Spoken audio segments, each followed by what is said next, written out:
The Boeing 747, often called the Queen of the Skies, is an incredibly complex aircraft.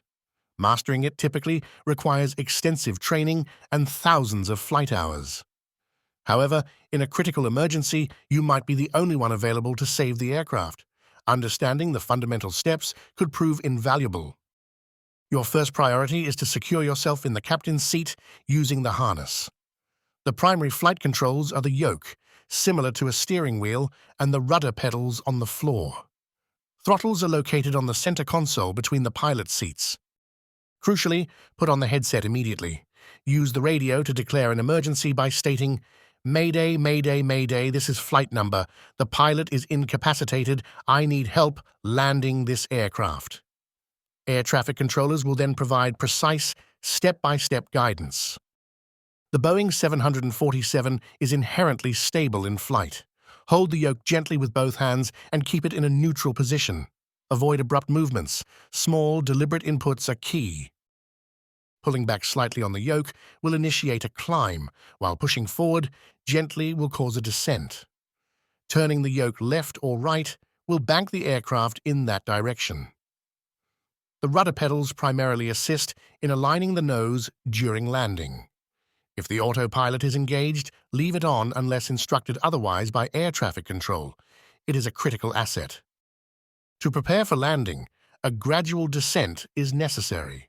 The 747 typically cruises at high altitudes, far above any runway. Controllers will guide you onto an appropriate descent path.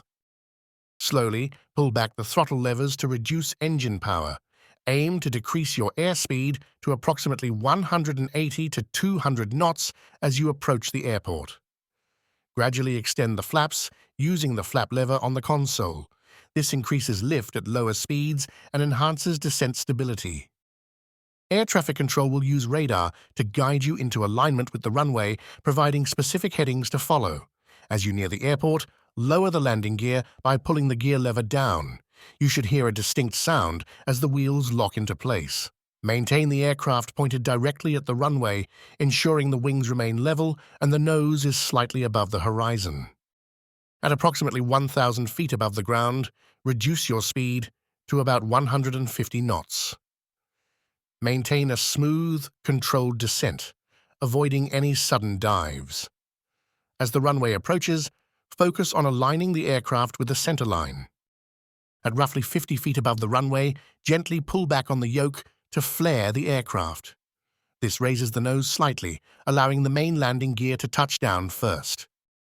Once the wheels make contact with the runway, pull the throttles all the way back. Immediately engage the reverse thrust levers located just above the throttles to aid in deceleration. Apply gentle pressure to the top of the rudder pedals to activate the brakes. Continue to steer the aircraft along the runway until it comes to a complete stop. Landing a Boeing 747 without prior training is an extraordinary challenge. However, with a calm demeanor, clear instructions from air traffic control, and the aircraft's inherent stability, it is not an impossible feat. In such an emergency, the core principles are clear communication, maintaining composure, and executing small, precise movements. The Queen of the Skies is engineered for safe flight, even in the most demanding circumstances.